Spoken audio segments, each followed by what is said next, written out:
અરે શેઠ, આવા પ્લાઝામાં અસ્તર નાખવાનું લેવા એમાં હાંધા મારવાના. આમ તો જો તમે પણ જોતા જ નથી. આમ જો આવું નાવું કામ લઈને બેસી જાવ. કેટલી વાર કીધું કે એક સ્ટૂલ લઈ આવો. આ ઇન્ટરલોક કરવા આટલું નમીન ઇન્ટરલોક કરવાના. અને આ દાદા આલમ વખત નું તો મશીન છે. હજી ચાલુ કર્યો ભેગા દોરાય તૂટી ગયા. એ ખર્ચો જ નથી કરો. હાવ કંજૂસ શેઠ હે. સમજો શેઠ, ગળાનું કાપડ ખાલી આટલું જ છે?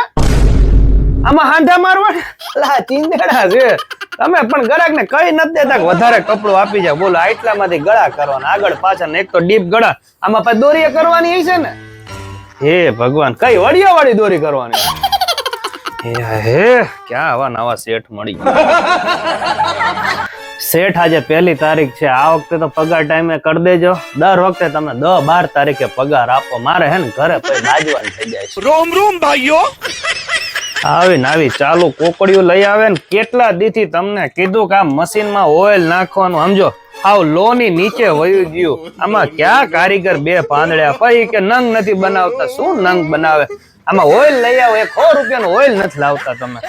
અચ્છા, કેટલા દિવસથી કીધું છે ખાલી 1 મીટર કેનવાસ લઈ આવો. 25 રૂપિયાનું આવે. આ હાંધા મારીને આપણે ગળા બનાવવાના. એમાં આવા નાના કટકા હાચવીને રાખ્યા. હે ભગવાન, ખરેખર કારીગરની વેદના તો એક કારીગર જ જાણી શકે. જો તમે પણ કારીગર હોય ને તમને પણ આવા બધા પ્રોબ્લેમ્સ પડતા હોય તો વિડીયોમાં કોમેન્ટ જરૂર કરજો. ચાલો મળીએ નવા વિડીયોમાં. થેન્ક યુ, આભાર. વિડીયો ગમતો હોય તો વિડીયોને લાઈક અને શેર જરૂર કરજો. યુટ્યુબ માંથી જોતા હોય તો અમારી ચેનલને સબસ્ક્રાઇબ કરજો.